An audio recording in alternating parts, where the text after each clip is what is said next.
আজি গোৰ্খা ডেভেলপমেণ্ট কাউন্সিলৰ ফালৰ পৰা আমাৰ জামুগুৰি মাহমৰা অঞ্চলত চেণ্টাৰৰ ওচৰত তাতে গোৰ্খা ভৱনত 13.5 লাখ টকা তেখেতসকলে অনুদান আগবঢ়াইছে আৰু লগতে আমাৰ মৰিখুটিত গোৰ্খা ভৱনত প্ৰথম কিস্তিত 10 লাখ টকা আগবঢ়াইছে। ইয়াৰ বাবে গোৰ্খা ডেভেলপমেণ্ট কাউন্সিলৰ চেয়াৰমেন প্ৰেম তামাং ডাঙৰীয়াক মই ধন্যবাদ জ্ঞাপন কৰিছোঁ।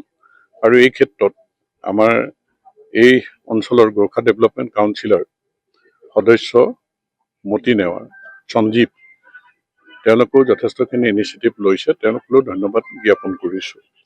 আৰু লগতে ইয়াত যিটো নিয়ম মতে আমাৰ কনষ্ট্ৰাকশ্যন কমিটি বা সেইখিনি হৈ পেলাই কাম কৰিব সোনকালে হৈ উঠক।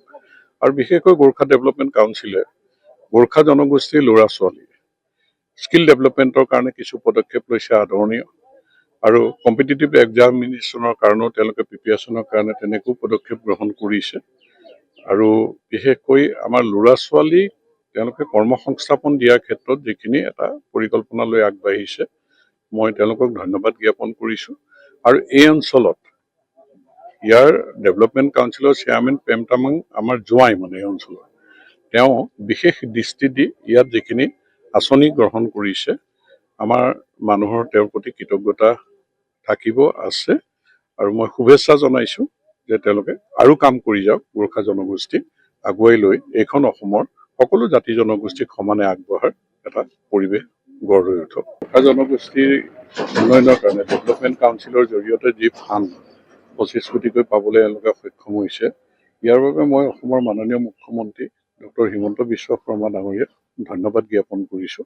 আৰু গোৰ্খা জনগোষ্ঠীৰ NRC, ডি ভোটাৰ, বায়'মেট্ৰিকৰ এই সমস্যাবিলাকৰ সমাধান কৰাৰ ক্ষেত্ৰত যিখিনি পদক্ষেপ ল'লে, মাটিৰ পট্টাৰ ক্ষেত্ৰত, ট্ৰাইবেল বেল্টত পট্টা পোৱাৰ ক্ষেত্ৰত, ইয়াৰ বাবে মুখ্যমন্ত্ৰী ডাঙৰীয়ালৈও মই ধন্যবাদ জ্ঞাপন কৰিছোঁ। গোৰ্খা উন্নয়ন পৰিষদ অসম চৰকাৰৰ বিত্তীয় পুঁজি দ্বাৰা 2024 আৰু 25 বৰ্ষৰ পুঁজিৰে আমি অসমৰ বিভিন্ন স্থানত বিভিন্ন উন্নয়নমূলক আঁচনিসমূহ আমি ৰূপায়ণ কৰি গৈ থকা সময়তে আজি দিনজোৰা কাৰ্যসূচীৰে আমি শোণিতপুৰ জিলালৈ আহিছিলোঁ। আৰু প্ৰথম চোৱাত আমি তেজপুৰ সমষ্টিৰ সন্মানীয় বিধায়ক পৃথ্বীৰাজ ৰাভা ডাঙৰীয়াৰ লগত 3টাকৈ আমি আঁচনি আদায় কৰিলোঁ। তাৰপাছত আহি এতিয়া আমি নদুৱাৰ সমষ্টিৰ সন্মানীয় বিধায়ক আটাই শ্ৰদ্ধাত পদ্ম হাজৰিকাদেৱৰ উপস্থিতিত আমি আদায় সম্পন্ন কৰিলোঁ।